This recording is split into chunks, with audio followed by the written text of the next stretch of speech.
Mob Psycho delivers another intense episode of amazing action, amazing animation, but most importantly, major character development and growth as well as plot progression with the Claw organization. Now these bastards, I mean, in Mob Psycho we have all these espers, all these psychic power users. Of course we're gonna have an organization who is bent on world domination, kidnapping potential espers who could have amazing potential later on in their lives if they were trained by the right people. Maybe not in the most humane way, but if they get the right potential candidates, they can definitely take over the world, and Ritsu gets captured along with some of those other, shitty espers we saw later, or earlier in the series, who can do a little bit with fire, a little bit of bending, things like that, but none can even compare to Ritsu or Mob. And I really enjoyed seeing them locked up in prison, and they're planning their escape, and these guards just aren't taking them seriously, and Ritsu, being the clever bastard he is, uses them to pick the lock, where they heat the spoon, and then they use the spoon to pick the lock, which makes them look like they have no ability, when Ritsu can get away from the camera, and with total faith in his powers without the help of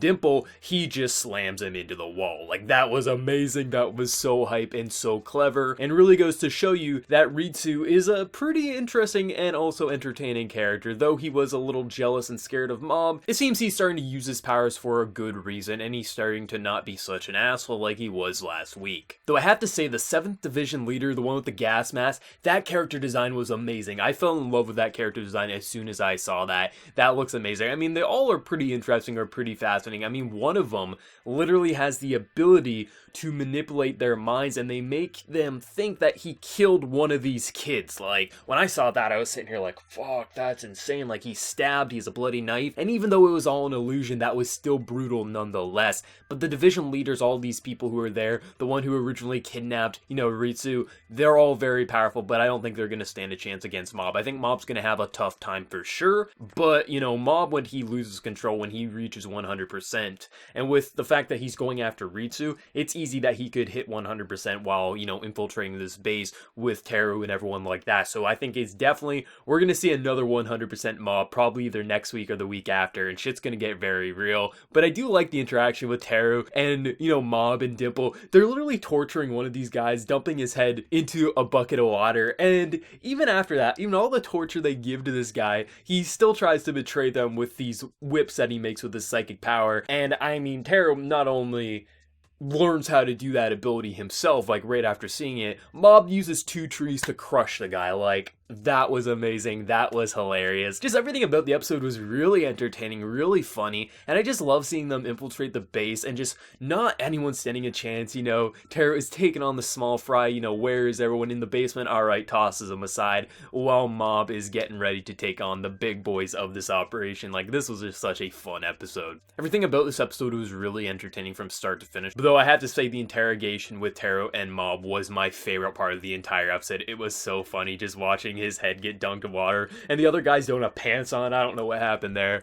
but that was really entertaining. But what I see happening next week for sure is maybe Mob won't reach 100%, but I think he's going to get very emotional with something's going to happen to Ritsu. Ritsu might be able to, or try to take on too much, and I think that's going to fail in his favor. Though what if next week the guy who manipulated Ritsu and the others thinking that he killed one of their friends, what if he does that to Mob? I could see that happening. Him putting an illusion that Ritsu is dead, stabbed in the heart, brutal, and Mob reaches the worst 100% we've ever seen. I'm going to say that's going to happen. I could easily see that happening, or that happening to Ritsu, but I think because we already seen a vision with Ritsu, I think it's going to happen to Mob. I think Mob's going to blow the hell up when that happens, but that's where I see it going. But the episode was very fun. Animation, just the amount of quality Bones is putting into this is just insane. Like, it's so stylized, so many different elements. I mean, last week's episode as well, just the sheer amount of animation quality, and that was just phenomenal, and this week was no exception.